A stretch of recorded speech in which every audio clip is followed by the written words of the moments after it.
Well, hello everyone, and welcome to the Trialogues podcast, the weekly roundup of things that interested us, inspired us, intrigued us, motivated us, and we're just generally catching our eye.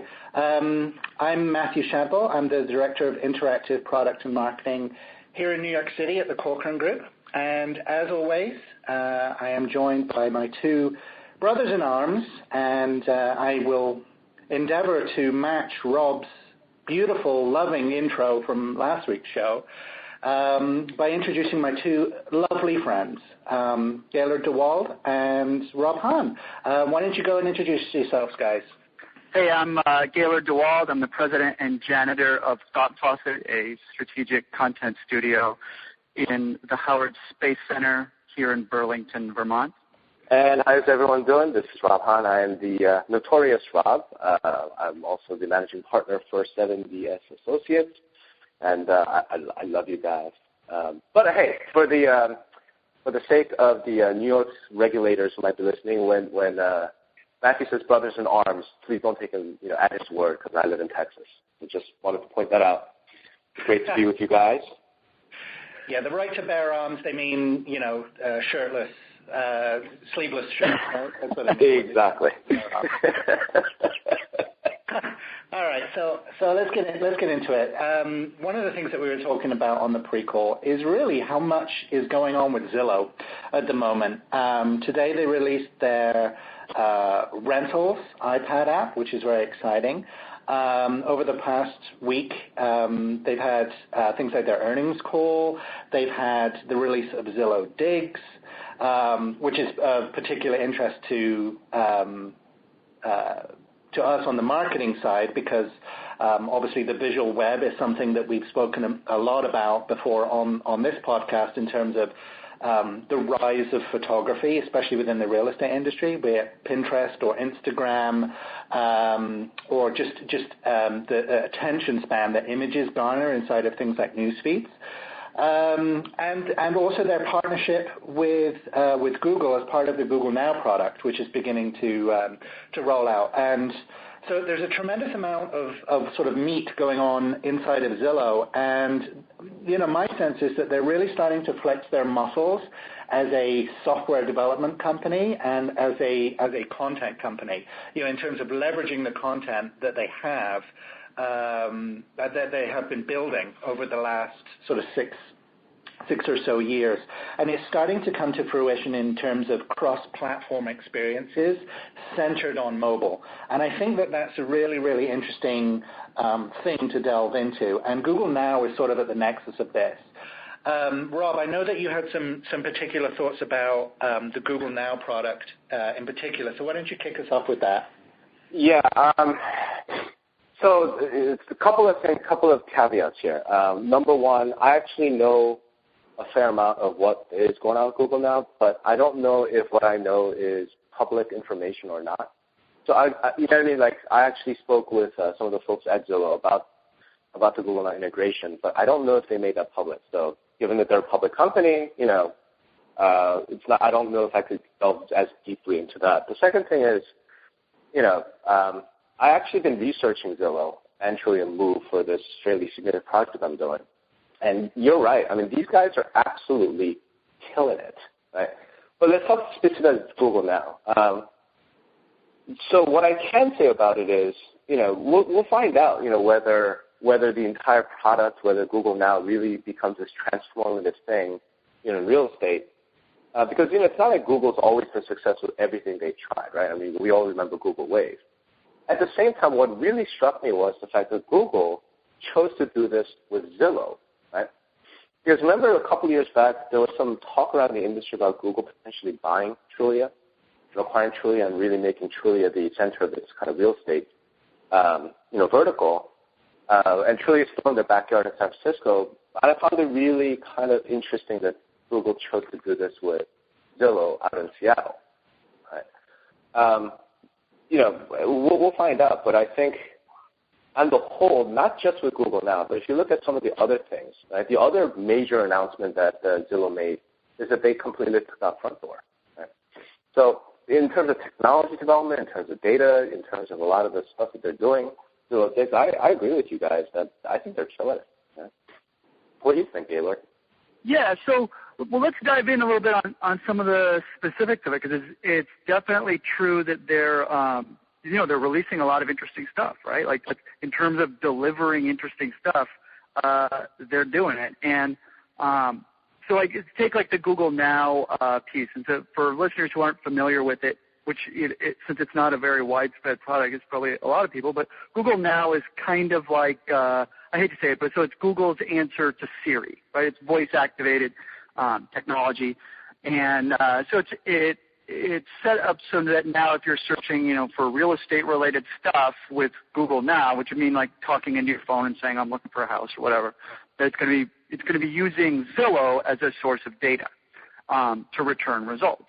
So it's kind of like if we could envision a world in which, more searches were done with people's mouths talking into a phone, it would be like the only results that would ever show up would come from Zillow. So that's kind of a big deal in terms of a lockup on a, what we could call, I guess, an emerging kind of behavior. As far as whether anybody's like this is some giant thing or not, I kind of have my doubts. I don't have any numbers in front of me in terms of how many people are actually using the Google Now product, and how many of those are using it to search for real estate or any of that stuff. But what's important is to think of it as an emerging technology and say, well, if this is going to take off as a thing that people do, and it's pulling from one data source, that's an important kind of development. And even if, say, that agreement changes or something down the line or whatever, just having the opportunity to experiment with that kind of stuff makes a big difference in terms of an organization's capabilities. Because I'm sure that they had to adjust things and tweak stuff around or whatever to make it work well with the Google Now product, and now they know how that's done. So I think it's a really important development. I don't know if it's going to have some kind of huge impact because, like I said, I don't have the numbers in front of me about who's using Google Now and who isn't. But it's a really important thing. So, Matthew, you're chiming in on our back channel here. You've got some exciting things to say, right? I hope so. Yeah. We'll see. I think one of the interesting things about Google Now that's a little bit different from Siri is the predictive nature of it. That it tries to anticipate what you're going to. What kind of answer you need based on things like environmental triggers, right? So it will anticipate things like when the next train is going to arrive based on, delayed schedules with your local transit. Or it's going to anticipate how much traffic there is and provide you alternate routes, something like a TomTom would or something like that. But it's true that, real estate-specific types of search are going to be a smaller subset of that. That's obviously, to be expected. But the predictive nature of it is really the interesting thing.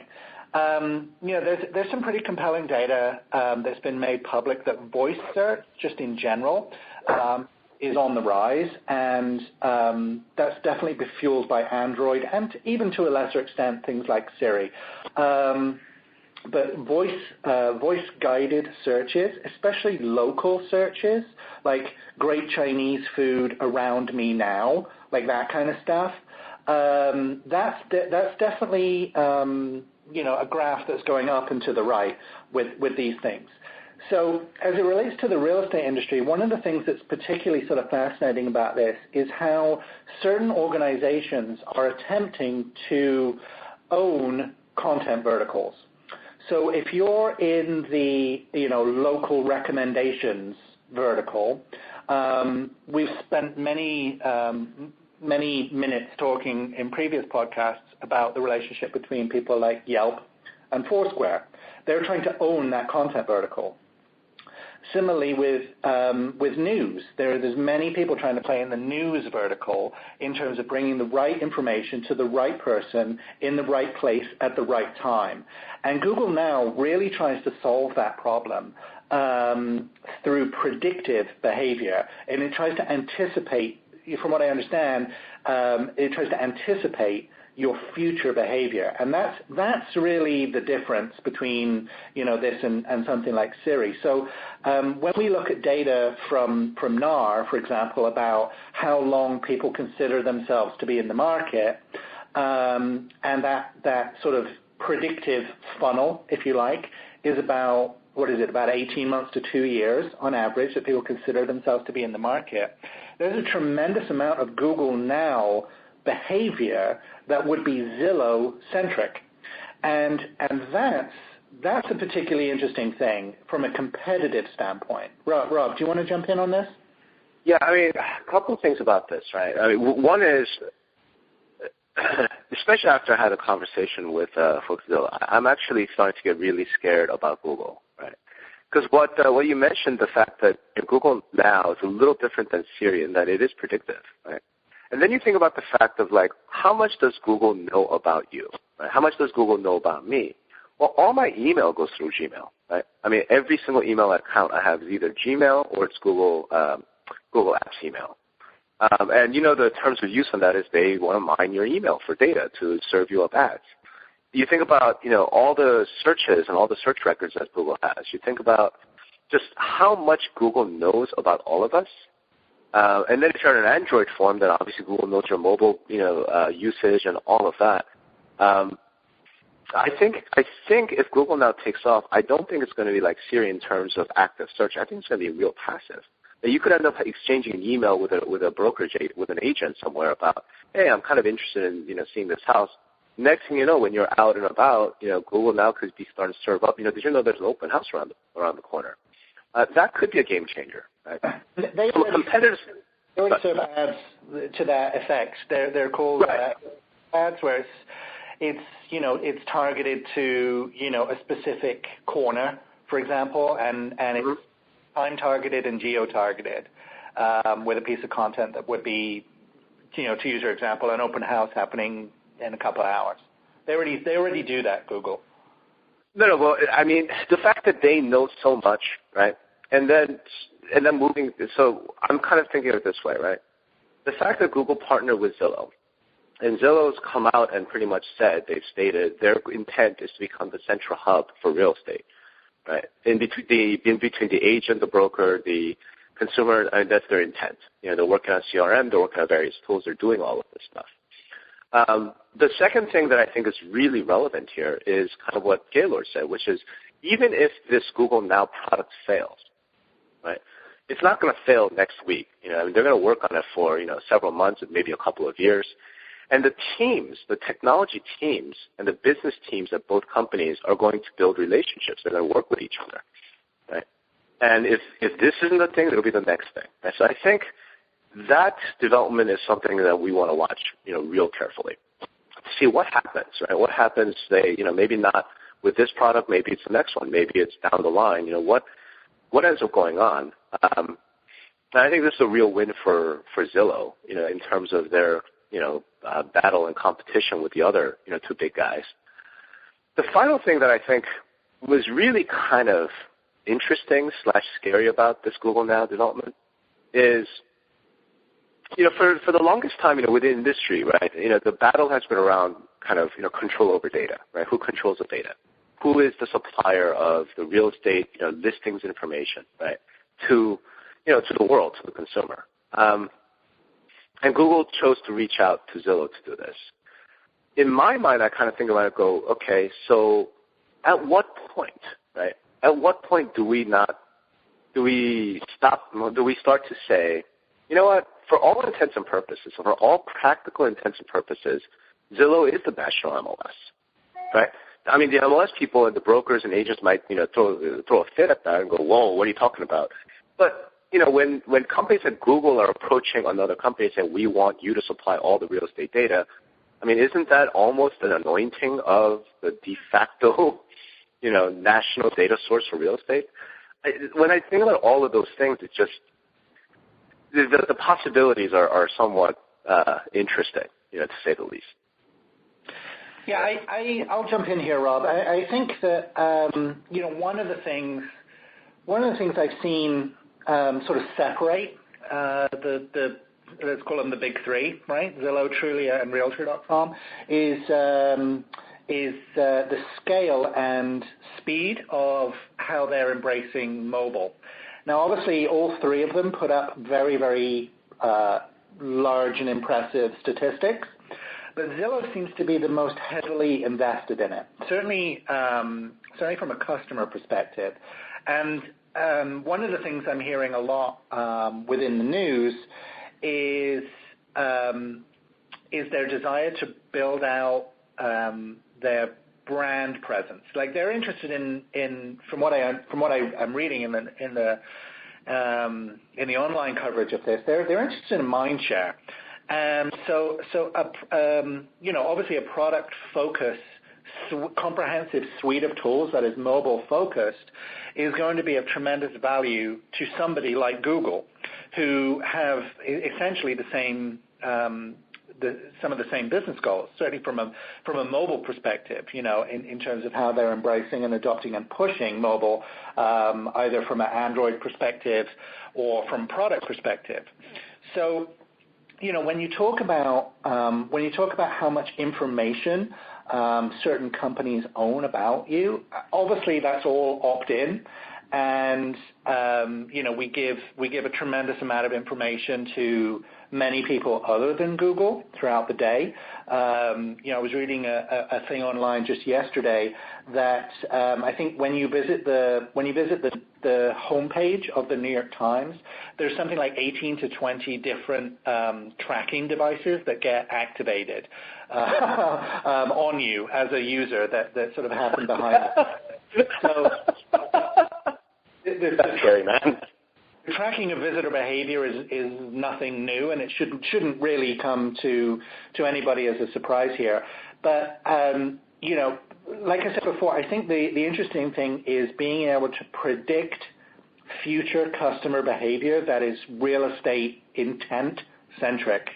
That's of interest to Google, and it's something that they weren't necessarily able to do with the Google Base product, for example, which got shuttered a number of years ago. So I actually think it's incredibly exciting, and like you said before, I think it's a huge win for Zillow.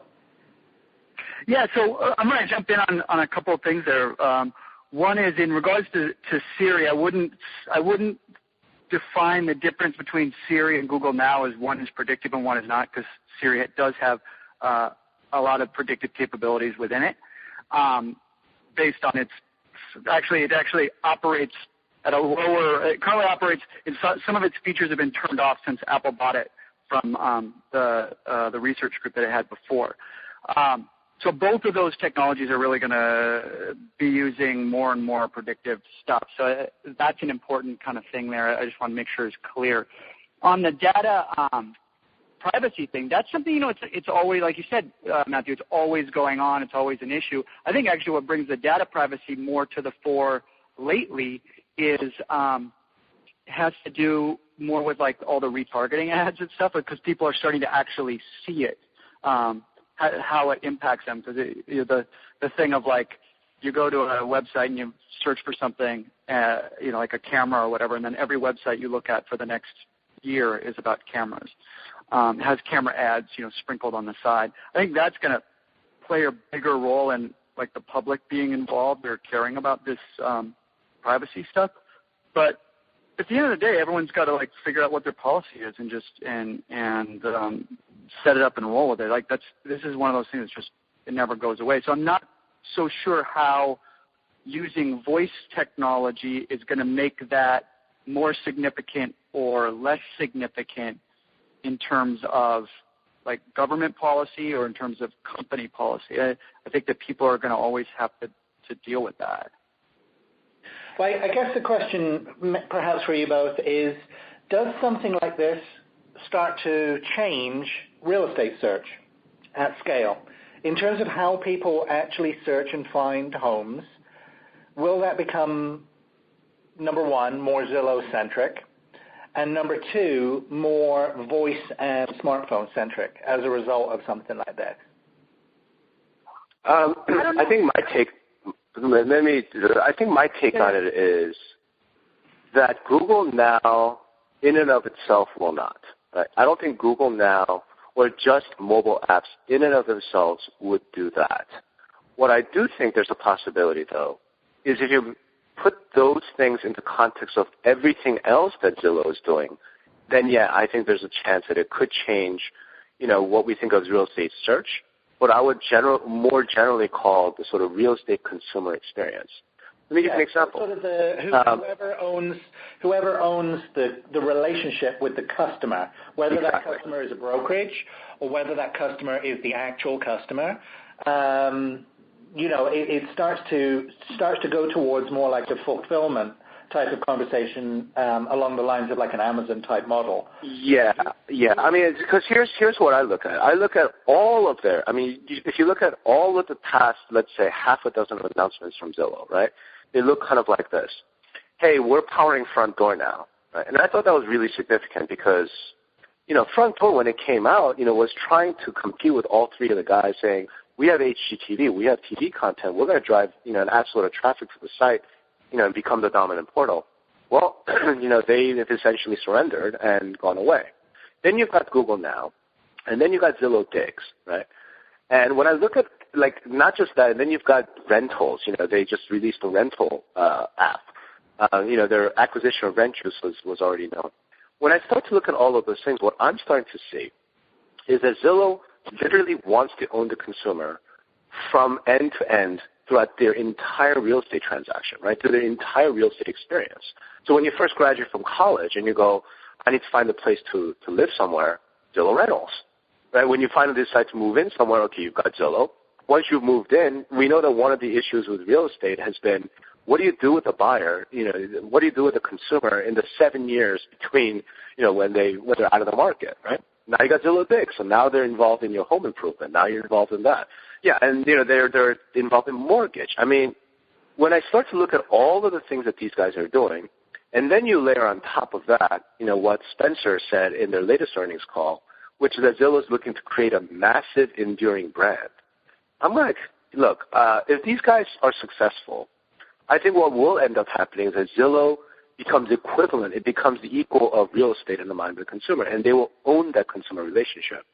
And then it's not just about like the search experience, right? It's long before we even think about searching. If Zillow really does manage to get there, then yeah, I mean, from the minute that you graduate, you think about moving into your first apartment to the point you retire and you're looking for some sort of retirement adult community, Zillow's going to be there, right? They're going to be, predictively like sending you stuff that you need at that point in your life. I think that's what those guys are aiming at. I think that's actually possible. Well, that's how you. Yeah, Rob, let me get in on that one. Rob, I think you're dead on with that. Like in terms of if we think about it in terms of the customer decision journey that the McKinsey guys cooked up a few years back. Right. It's definitely there, right? They've got a product in each one of those spots. And what's interesting about it is how, in hindsight, how obvious some of that is. It's like, oh, yeah, have some reason to be engaged with them during those 7 years. Have some reason to be engaged with them before they're ready to buy a house when they're renting. Those kinds of things. And it's kind of surprising to me that I haven't, that other, brokerages or whatever haven't come up with something like that. But so they're definitely in all of those places. And as far as, the relationship with Google Now, and is that going to have an impact on the way people search or not. It's almost like these voice-activated technologies. It's almost like a form of augmented reality, but not like the visual kind with the little flyovers. But instead, it's like you're standing in a neighborhood and you have a phone, and so it's actually the information's coming in through your ears, which makes more sense for an augmented reality experience.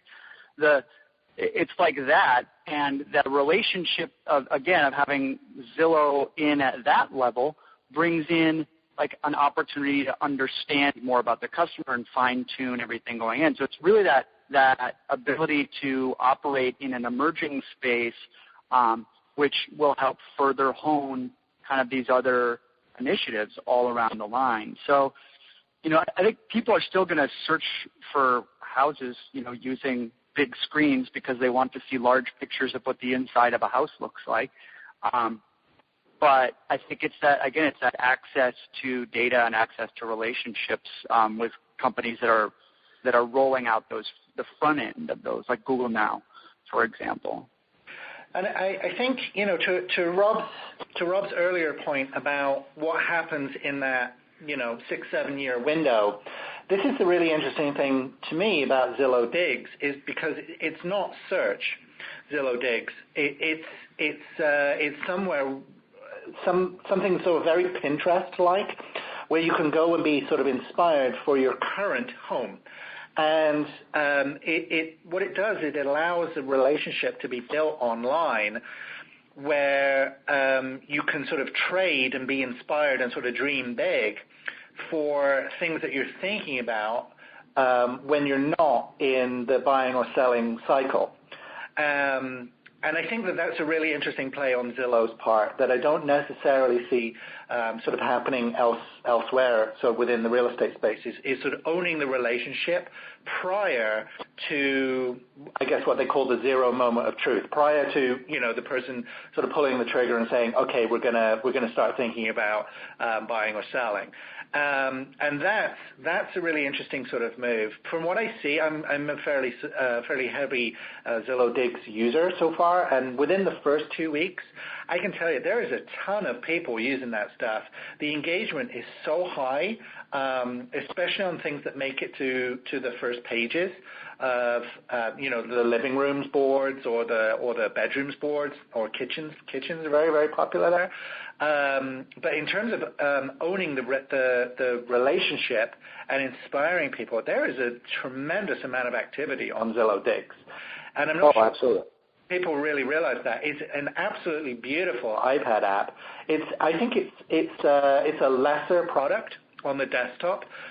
Certainly, if you're a content contributor to Zillow Digs, the interface is a little clunky for actually managing what you are sharing. But as an iPad app, it is absolutely stunning, and very, very, very, very smooth, simple navigation for basically drilling down and creating scrapbooks of things that you absolutely love. So, kudos to them for putting together a really beautiful, non-search centric product. I think that that's a really interesting development for Zillow, is the step away from sort of pins on a map. Does that make sense? Mm-hmm. Yeah. No, absolutely. And, I don't know. We'll see if Zillow Digs takes off. We'll see if they can follow up this early engagement with, sort of sustained engagement and monetization. Because clearly they want to try and monetize that by, getting out into home improvement and sort of contractors and, people like that. And I mean, think about the wealth of data. Like, think about the, leads that someone can generate. Hey, here's a user that's got 300 pictures of kitchens. You think she might be interested in kitchen renovation, right? I mean, it's like a no-brainer in that sense. Pricing of those renovations is already included in the photos. It will cost much to make this happen. Like, that's already included, and what you're talking about is the tactical sort of presentation of the information about who you would call to make that happen. It's almost like that's where the Google layer would come back in terms of local contractors and things like that, right? Well, or even just circle it back to like a previous conversation we'd had on, on like big data issues, like the classic Target one where the girl got a flyer about maternity clothes before her dad knew she was pregnant, kind of thing, and based on her previous purchases. Having access to that kind of data about what are people choosing to share or what kind of things are they choosing to look at is going to provide Zillow with a lot of information about what are people planning to do, and what are and that information about what are people planning to do, that's where the value is on a play like this. I mean, there's the branding layer that makes total sense. Just stay connected with these people until they get around to looking for a house again in 7 years.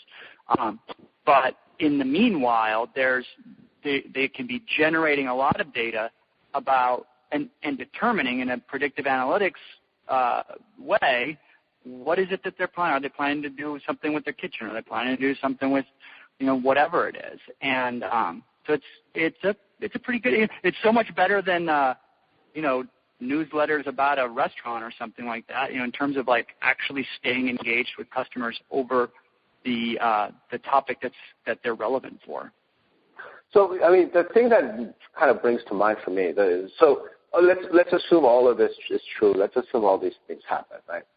I mean, the reason why I kind of started working on this fairly major report about it is what I realized is there anybody in the industry, in real estate industry, that you guys could think of, apart from those three? So apart from Trulia, apart from Realtor, apart from Zillow, that could even do something like this. I mean, we know there are a lot of great vendors, right? Great software companies out there that do wonderful real estate CRM, that do great real estate websites or what have you. But when it gets to this level of scale, one of the things I'm starting to really kind of feel is I don't know that there's anybody that could actually play, with the big three anymore. Like the gap is widening so much. You mean in a technology sense, yeah. Or in a any of the major national brokerages could make a play for that kind of thing as a brand fit, but it comes down to how deep is the technology bench. Yeah, and so I'm thinking of things like this platform place, because you got to look at something like Google Now, you got to look at mobile, you got to look at Zillow Digs, you got to look at a lot of these things as platform plays. And I think what I'm starting to kind of feel is I don't think there's anyone else besides those big three that could actually make that play. I don't see it as a platform. I don't see it as a platform so much as it is the willingness to recognize what the customer decision journey looks like for a customer and putting something in those places. I think that they've built platforms out to handle that. The same functionality could be, or scratching some itch in that entire, spiral of that customer decision journey. That's the real magic there for me anyway, more than hey, we built this thing to showcase, DIY projects.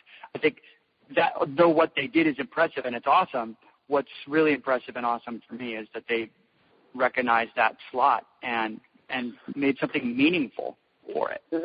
But Gaylor, I think what you mentioning this, right? What I'm saying is this, if what Zillow did is just threw up a little thing that says, hey, you could put together some, pictures of kitchens you like, right? That's no big deal. I mean, people were doing that with Pinterest anyway. The important and interesting thing is what you mentioned, I think it was you, was big data, right? This becomes super powerful once you now start adding on all the big data analytics and start being able to predict what people are going to do, right? Because it's an owned, I see where you're at, because it's an owned platform as opposed to dumping on someone else's server or whatever. But it's not like, we're not talking about building the most complicated technology in the universe or whatever. We're talking about launching a website and doing the web analytics. And I think that any number of organizations in the U.S. could do that, could choose to do that. Due to what? The big data? Yeah, I think so. Yeah. I mean, I don't. I think that they could. Probably the nationals. I think any of the national brokerages could choose to pursue that. Whether they do or not is a different story. But I think that it's definitely possible. I think that Zillow would have a massive first mover advantage on this, and a person would need to adjust how they're going to pursue something like that. But even like the Digs product, there was something out there before called House, which will probably have trouble now that Zillow's out there. Let's clarify. Let me clarify exactly what I mean. Yeah. Do I think that a vendor out there, and let's take like one of our favorite vendors, like people we think are freaking brilliant and they do great work. Take somebody like Boomtown. Yeah. They do great work. They're awesome. They're really, really excellent guys. Do I think that Boomtown could come up with something like a Zillow Digs in terms of execution? Like here's how you can put pictures together and create a wish list and whatever, and have it feed into the brokerage or the agent system in some way to give them branding play and some sort of ongoing customer relationship play. Yeah, I think they can do that. What I don't think Boomtown can do though is then take all of the data that stuff is throwing off and start doing big data analytics against it and start doing serious predictive analytics. That's the piece I don't think they can do that.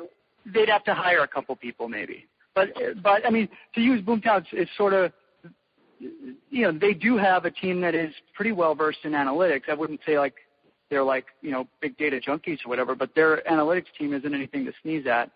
And yeah, whoever would pull it off would certainly need to hire someone for big data, right? Like no matter who it is, right. They have to hire someone for big data. They have to make that choice and make that hire, and that that would require some commitment. But I think if Greer wanted to do that, he could do it. You think? Okay. I mean, I'll defer to you, but he'd have to hire somebody. Yeah. Because what I know about big data is that it's not, it's not HTML, CSS coding. That this is. No, it isn't. No, it certainly isn't. This is where the action is, right? And not just in terms of people, but also in terms of software, technology. Literally data farms. All the tech, the tech vendors out there. At this point, most of them do have some guys that have some depth in terms of the different tools that they use. Like they know what MongoDB is, and they know how to make that work down at Boomtown. In terms of the technology layer, it's formidable, but it's not out of reach of a company the size and scope of Boomtown, or any of the different ones. I think could go there. And I think picking something at Boomtown where they're already built on a proprietary platform, like we're not talking about like hacking WordPress plugins and PHP or whatever. We're talking about they built a platform, so that they've got those kinds of organizations might be better suited than like a web designer, because if you built your own platform, you've already got like a certain breadth of knowledge, going on. I don't know. So let me ask you something. And I understand, Matthew, like you're somewhat limited in how much you can talk about this picture because you work for corporate, right? But, so let's talk about more generally. If you're a brokerage today, a real estate brokerage today, and you're hearing us talk about all this, Zillow doing this, massive, the data, this, that, and the other thing, like, how would you think about, what a broker should think? What should their strategy be in light of all of this? Well, I think, to jump in on 10 earlier points of yours there, I think that, one of the things that's sort of increasingly interesting that we've flagged several times on this podcast before is something that Gaylord said, which is about the depth and nimbleness of your technology bench. And, if you're Zillow in partnership with Google, that's a pretty deep bench. And in terms of where you choose to compete, owning the relationship with the customer has traditionally been the domain of the agent, and not necessarily enabled by one company in the way that it would be by somebody like a Zillow, like we're talking about. So, when we're talking about end-to-end ownership of the customer, I still think from a brokerage perspective that the agent is central to that, but it's empowered by perhaps one source. But I think the idea of competing technologies isn't necessarily in the customer's best interests, whether that's between individual brokerages or an MLS versus a Zillow or a Trulia. But the idea of consistent consumer experience, whoever you are as part of that customer journey, to Gaylord's point, is really, really important for the customer. One of the things I really love about something like an Amazon, for example, and I'm sort of hesitant to draw these parallels, is that it's an end-to-end experience where I can do all the basic stuff, like I can search and I can save and I can set up wish lists that my friends can see and things like that. But, they own my relationship with reading as a vertical. And that, for me, reading is very, very important to me. And as such, that's a very big vertical within my life. And when we're talking about customer experiences and customer journeys, I think there is no bigger one than where you live. So, if you can own that customer experience from a tools perspective, and you enable agents to do things within brokerages, and Zillow begins to sort of offer these kind of things to brokerages in ways that the brokerages simply cannot compete with at an investment level, even if you're a national. I think that's where the relationship starts to become interesting in terms of who you choose to partner with. And I think that it's sort of approaching a tipping point for people like Trulia and Realtor.com in terms of the speed at which they can work with mobile in particular. Yes, they all put up impressive statistics, and yes, they're all trying to have tremendous reach and audience. But Zillow is the one playing the long-term brand game and aggressively investing in the relationship journey. And that's the difference, I think, because that's traditionally been the domain of the agent, and Zillow is now starting to play in that particular space. And I think that's it's either a concern or excitement for brokerages. It could go sort of either way, depending on your perspective, I guess, about Zillow, or how you choose to keep in touch with your clients, right? Yeah. One thing that's kind of related to what I was thinking about when you were talking there is Joel Berslum's recent piece about, when he was kind of examining the Zillow stuff, and he noted, the sort of switch over time from selling advertising to selling services to agents, which right. kind of plays into exactly what you're saying there, in terms of as they perceive greater opportunities selling stuff to agents, and Joel in his article, if I remember right, he even said, he's like, yeah, well, on average their customer, an agent will spend, that is a customer of Zillow's, will spend $260 or whatever with Zillow every month, and how many brokers get that much value out of their agents, and which I thought was a kind of an interesting comment and an important one to evaluate. So it's sort of, by selling tools to the agent, like that's maybe one more step towards being a part of that. And I also think you're right in terms of, like, do you want to compete head-to-head on,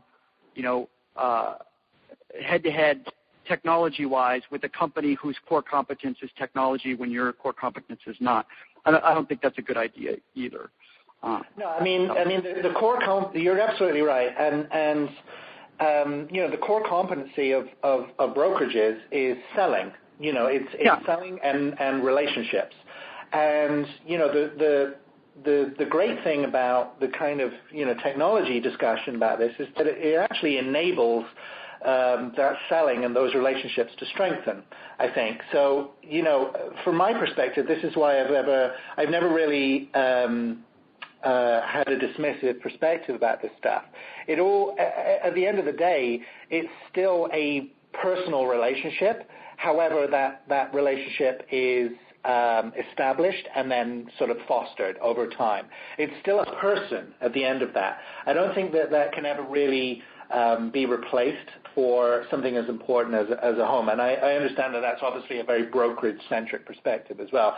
But having something that allows the consumer to have one destination provided by one sort of service provider, I think is valuable to people. I mean, you see Facebook trying to own a similar set of discussions for where you spend your time and how you keep in contact with people. They're trying to own a different set of verticals, but they're aggressively trying to do the same kind of goals in terms of where you spend your time during the day. So I think there's tremendous benefits for the consumer, and I think, like I said before, it's going to be very interesting to see if Realtor.com or Trulia decide to compete with this, because at the moment I think there is somewhat of a perception that there's an arms race for this. It's who's got the most impressive statistics, who has the coolest UI, all this kind of stuff. But at the end of the day, things like 45 homes viewed per second is actually irrelevant in terms, in the light of owning the customer's lifetime experience of where they decide to live. That is a much larger brand play and a much more important one. And if you're trying to build that's what we're seeing. That's what I'm seeing out of Zillow is not so much about the arms race itself. It's the fact that there's a vision there that we've all easily mapped to a customer decision journey, as opposed to a collection of technologies and useful stats. Right. They're starting to join the dots. They're starting to join the dots together. Yeah. That's what's going on. Rob, where does MLS fit in the world that we're talking about? That's the thing, right? I mean, I agree with everything you guys have simply just said right now.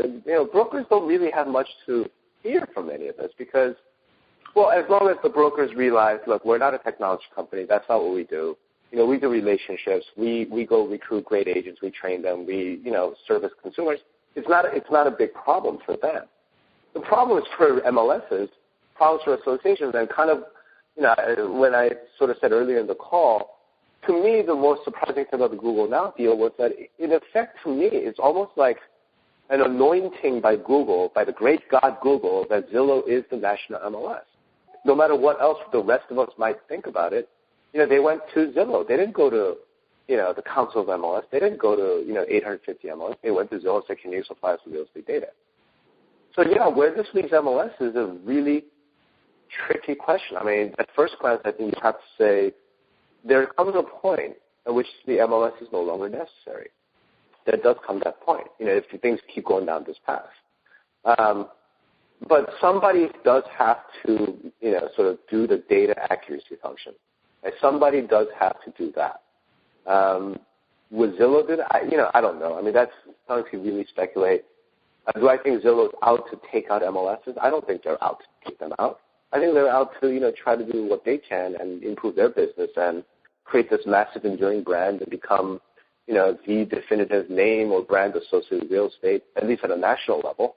Trulia is trying to do the same thing. Realtor is trying to do the same. Everyone's trying to do the same thing. But yeah, I mean, in answer to your question, where does it leave the MLS? It leaves them in a pretty bad place, right? Until we see something coming out from that entire community. And it's impossible to really describe them as an entire community because there are 850 of them. It's a little unclear. So let's go a little deeper on that one. What do you do if you're Trulia? Given everything we're saying, given the again, I don't want to be like it's in my report that's coming up, but what do you do if you're Trulia? I think I have a pretty good idea of what they're going to do. If you look at their earnings calls, if you look at kind of where they're at, if you look at their 2012 results, I think what Trulia is going to do is stay kind of a middle ground between where Realtor is and where Zillow is, right? In other words, if you just look at their numbers, if you look at their public statements, what you have is Realtor.com is, they have two main things. They've got lead generation in listing sales because of their whole business model, and then they've got massive CRM. They're top producer. They just bought Tiger Lead, right? And of course, we know about Realtor's relation with all the MLS and so on. Zillow, at this point, seems to me like their position is to try and become Amazon for real estate. They want to own the entire consumer relationship. I think Trulia's play is going to be something along the lines of they're going to absolutely focus on delivering leads and, the highest quality consumers. I think their focus is going to be on mobile. If you look, I think they have something like 15 mobile apps. And in the earnings call, they mentioned that they released a separate standalone app, Trulia app, for real estate agents and for brokers. And then you take into account the fact that they have brought in a guy like Alain Haver, the former CEO of iHomeFinder, who has a great reputation and a great relationship with a lot of folks in the brokerage industry. I think where Trulia is probably going to head is they may try and position themselves as, kind of we're the friend of the broker. Right? We're the friend of the MLS. Whether they're successful in that or not, we'll see. Time will tell. But I think that's roughly how things are shaping up. Whereas Zillow, I think, are going forward and saying, we want to be friends. We'd love to be friends. We don't want to fight. But if we're going to fight, we don't have a problem with that either. That's kind of like my take on it. But that's just, my opinion. We'll see. For all we know, guys, given that we're talking about 3 public companies, we could be hearing from their PR and IR departments, as soon as we post this podcast. I hope so, right? That would be fun, right? It'd be great to have some of those guys on a podcast, and yap about it. Anyway, I think, this is fascinating, man. I mean, we could go on for weeks. I mean, none of this is going to change. These companies aren't going to stop innovating. They're not going to stop coming out with products. I think we should probably check in periodically with all 3 of those guys. My assumption is that when Zillow's come out with something like Google Now, Realtor and Trulia are not going to just sit there quietly, right? The big question I have right now is, okay, Google has allied itself with Zillow. The other major player, the other major players, there are 2. One is Apple, and the other is Facebook. The question I have is, can you see, would either of those guys ally with somebody, right? I almost feel like it's setting up to be maybe like a Facebook, would have to find that they want to go ally themselves with Trulia to fight off the Google Now thing. Maybe Apple would have to go and ally themselves with somebody. I do feel like there's something coming along those lines. It'll be fascinating to see what they do, right? Yeah, I think, to your earlier point, I mean, the depth of speculation on something like this is absolutely fascinating in terms of how it could play out. And, I'm sure that in the coming months and years, there'll be no shortage of exactly that kind of speculation about what's going to happen. I feel like it's already happened for sort of like the last 5 or 6 years in terms of what these guys could or couldn't do, or perhaps what they should do. But I think, one of the things that strikes me about this whole conversation is how exciting it is. It's absolutely, the moment where this stuff is starting to converge and the real estate industry starts to have conversations about the customer journey, the customer experience, inspiring them, having centralized places for information. That seems like a very healthy thing to me, because everything we hear out of things like Here at Direct or from like the Real Satisfied kind of projects, they're incredibly focused on dissatisfaction with the process for whatever reason, and technological attempts at trying to solve those problems in meaningful, rich, and actually kind of enjoyable ways. I think that's something to embrace.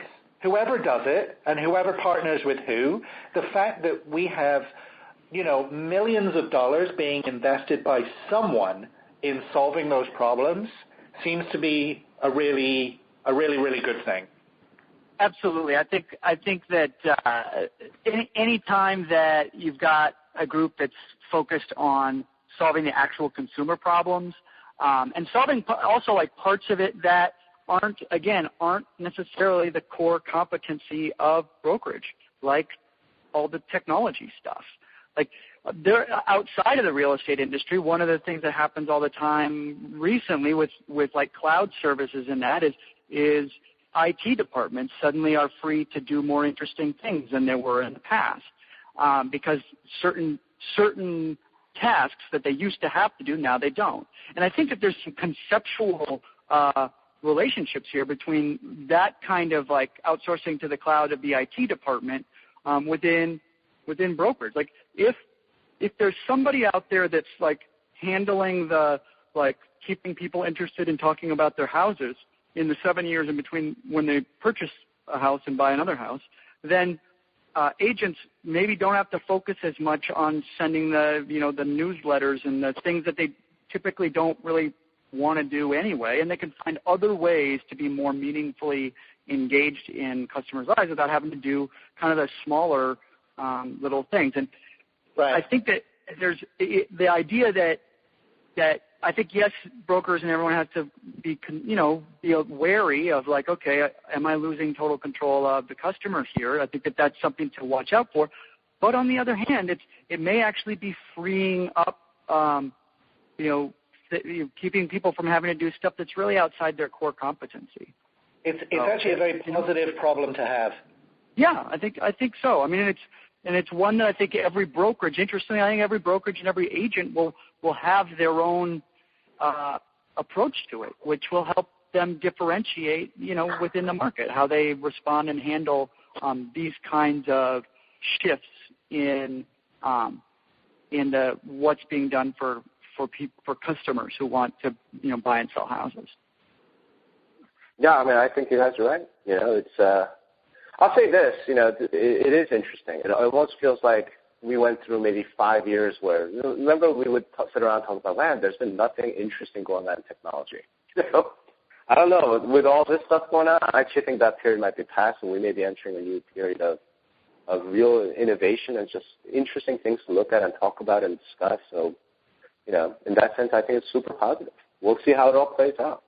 And this will certainly not be the last podcast that we do on these guys, because I think they're going to shape the industry as we go forward. So it's a useful topic to throw around. But anyway, gentlemen, as always, a pleasure.